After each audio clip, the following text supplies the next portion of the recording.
Good morning. I'm LaShonda Melendez here at Ward Elementary with my fourth graders, and we are going to be reviewing cause and effect with the read aloud if sharks disappeared. All right, everybody, let's get started. I can distinguish between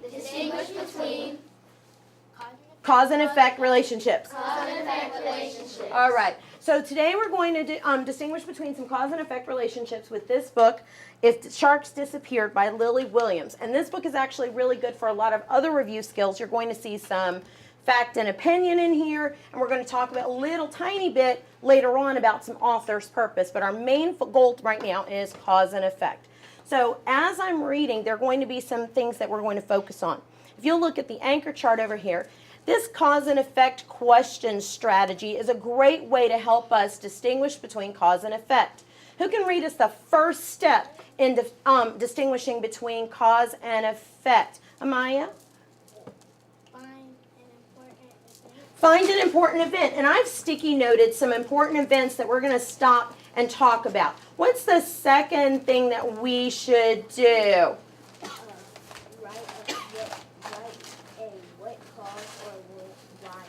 Write a what caused or a why question. And everybody, what do we do last? Answer your question. Answer your question. And like I said, we're going to stop at some specific places that I've already found in this wonderful story. And here's some pictures of some different sharks, some ground sharks, some mackerel sharks, and then we'll start. If Sharks Disappeared by Lily Williams.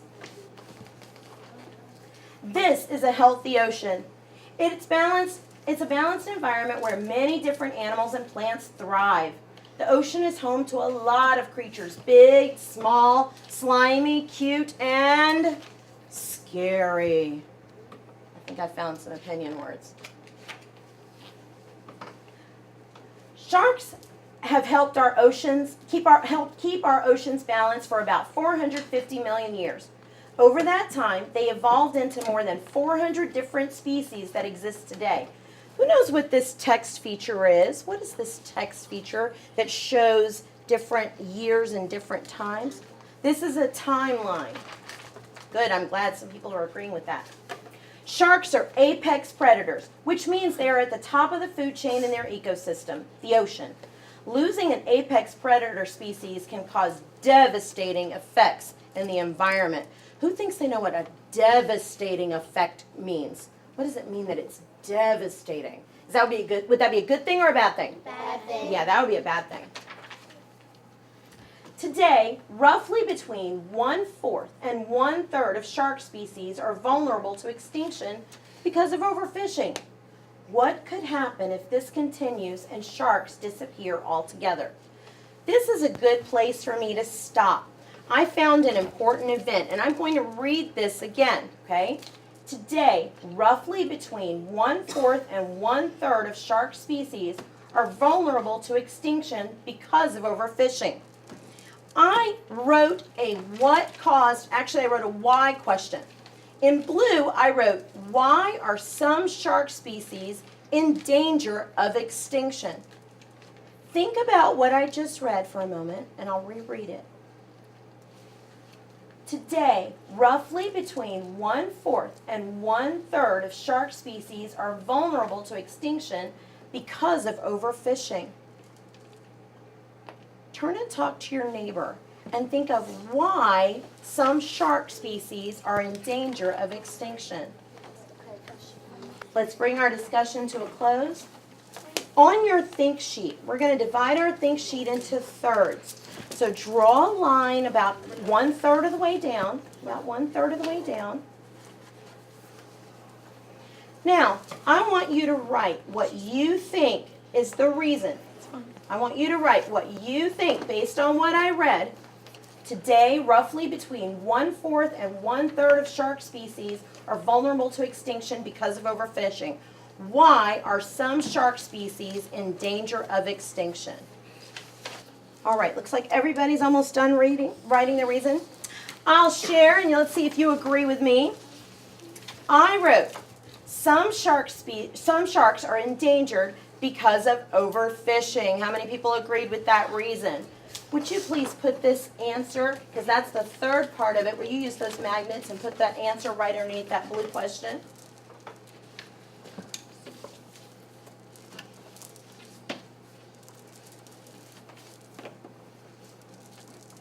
Thank you. All right, so let's finish. Let's go back to some more of our story. You can set your board down with your think sheet. If sharks disappeared, the ocean would no longer be balanced. Although different species have different diets, most sharks typically eat sick, slow, or weak prey, leaving the healthy animals to reproduce. If sharks disappeared, the populations of seals, sea lions, and other pinnipeds would potentially explode. At higher populations, they would eat more and more fish, and eventually, once there weren't any fish left, they'd starve and die out as well. This, I felt, was another good place that had an important event. I wrote a what caused or what could cause question here. In red, I wrote, what could cause animals like seals and sea lions to starve? Now, I'm going to reread this part of this section. If sharks disappeared, the populations of seals, sea lions, and other pinnipeds would potentially explode.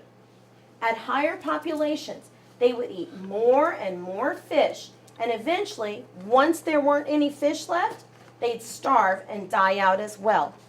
So think about what could cause animals like seals and sea lions to starve. I'll give you a few seconds to think about it.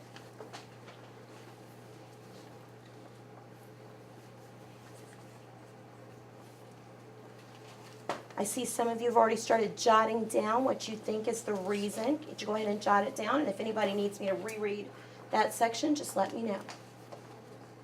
Okay? At higher populations, they would eat more and more fish, and eventually, once there weren't any fish left, they'd starve and die out as well.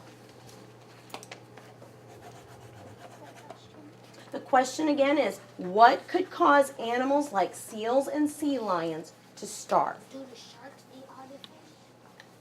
Well, listen to what it's saying. The populations of seals and sea lions and other pinnipeds would explode. So this is saying if there weren't any more sharks, so now all the sharks, if you can imagine, all the sharks are gone. So now there are lots and lots of seals and sea lions and other animals with those kinds of flippery legs. Then, because there are so many of them, at higher populations, they would eat more and more fish, and eventually, once there weren't any fish left, they'd starve and die out as well. Pinniped has to do with, see these kinds of legs? So their legs are not like legs that we would normally think of, but almost like flippers. Good question.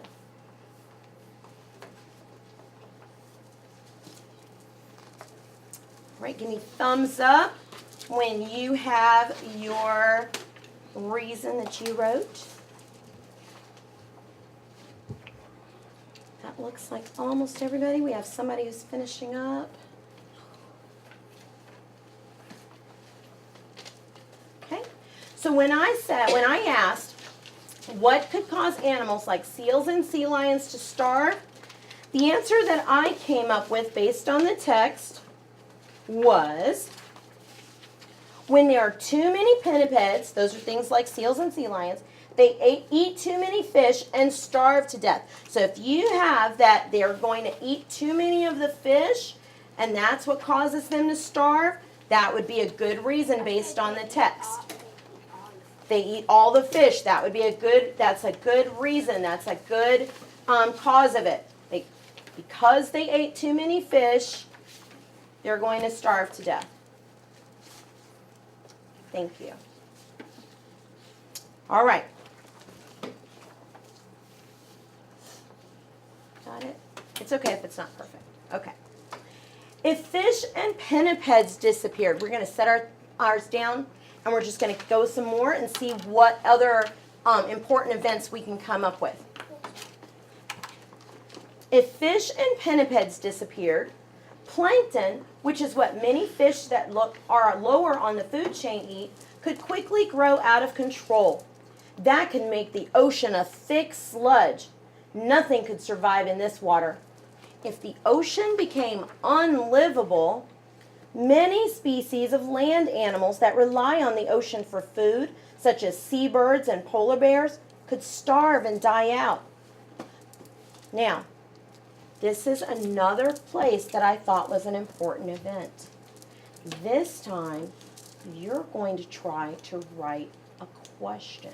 And we'll see if your question matched mine. Listen to me read this section again and see if you can come up with a question.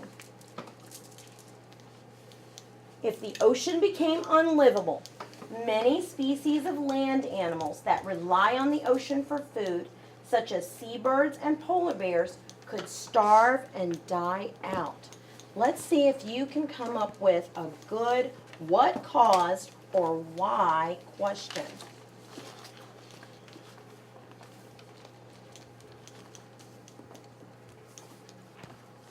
If you would like to turn and talk to your neighbor to get some ideas, that would work too. That works out well. So let's see how your what caused or why question compares with the one that I came up with. I wrote, why could seabirds and polar bears die out? That's the same that you got? Okay. Yeah, so some of you got something similar. Does anyone have something that's very, very, very different? I said, what caused plankton and for many birds and polar bears to stop. Okay, so you addressed, and actually when you do independent practice, you're going to be talking about what happened with the plankton. So that's why I skipped this one. But you addressed what happens with when there's so much plankton. So that was good. It's not shout out. Hold on. Madeline, what did you have?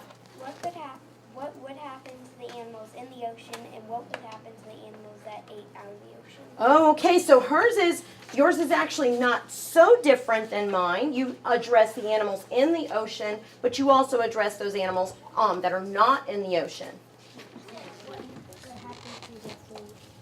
What could happen to their food? How would it all happen with sharks being gone? Oh, what would happen with sharks being gone? And this whole book keeps talking about what happens, one event after the other that happens with them being gone. The water, the plankton, is killing all fish and other animals, so polar bears eventually die, and also other birds that like to eat fish, but there's no more fish left in the water. Wow, you really pulled that out of there. Harris, would you hang this one up? You can just go up towards the top of there if you need to. You can just go right underneath the question where it says answer your question under number 3. Thank you, ma'am. Meredith? What caused the ocean to have? Okay, so again, yours is kind of like Kalasia's where you're saying what caused the ocean to have plankton. So now let's think about the answer to that question, because that's the third step. We wrote a what caused or why question. Now we need to think about the answer. I'm going to read this section again. So the question I came up with, and let's answer the question that I came up with. Why could seabirds and polar bears die out? Listen carefully. Many species of land animals that rely on the ocean for food, such as seabirds and polar bears, could starve and die out. And I'll go back. So if the ocean became unlivable, many species of land animals that rely on the ocean for food, such as seabirds and polar bears, could starve and die out. Think of what the answer to that question would be. You can turn and talk with your neighbor if you like, and then quickly jot it down underneath. Okay, one more time? Sure. If the ocean became unlivable, many species of land animals that rely on the ocean for food, such as seabirds and polar bears, could starve and die out. Hold on. Let's let everybody get a chance. I think that somehow the animals die out because they didn't get enough food because Okay. All right, jot that down. all animals will die because they need water to drink. Well, Did the passage talk about that? In ocean water, like mammals like us, we can't drink ocean water.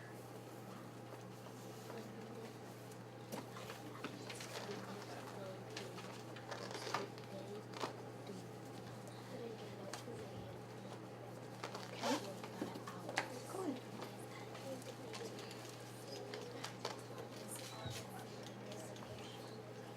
Okay. Yes. The question is, why, it's the blue one right under number 3. Why could seabirds and polar bears die out? Do you want me to read this section one more time? Okay. If the ocean became unlivable, many species of land animals that rely on the ocean for food, such as seabirds and polar bears, could starve and die out. E-O. One more L.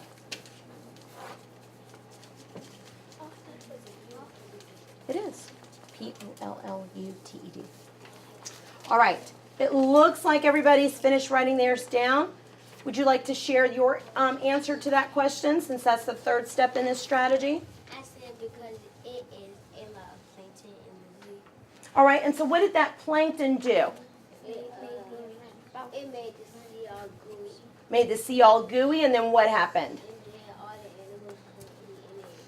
All right. So how did that affect the seabirds and polar bears? They couldn't eat because it was so gooey and they couldn't. All right, I'm going to share mine, and let's see who has one that's similar to mine. Ugh. They rely on or depend on the ocean for food, but the ocean is unlivable. So, does anyone have, good, lots of you had something similar. Does anyone have something different? I've heard a couple of answers that were similar as you were sharing. Yes? I said because they did not have no food and they died. Good, and so because it's unlivable, the seabirds and the polar bears don't have any food. I put there is no more fish to eat and all of that plankton. So the fish eventually died. The animals that is in the food chain died. All right, and you got to that idea of food chains that we were talking about. You really focused on, and that's exactly what happens here. You really focused on those things died out, and so the animals higher up on the food chain disappeared. The food is disappearing. And I also have a connection. Okay. Did you know how the food's disappearing? It's like that Just up somewhere. that video that we saw the greedy girl, I think it is. Oh, the greedy gnome, yes. Yeah. It's kind of like that. Okay, yeah, so we have an issue with that. So what, yes, I'm sorry. I don't like this because there's food like fish or anything for them to eat. Okay, good. Yes. Plankton are really tiny, and I'll show you a video of it. They're really tiny animals that people, yes, kind of like on SpongeBob, that other animals eat. And some animals eat only plankton, like there's some whales, and that's just what they depend on. All right, so what I'm going to do is I'm going to finish the story, and then we have some, when you do independent practice, you have some cause and effect relationships that you are going to distinguish between based on the rest of the book, okay?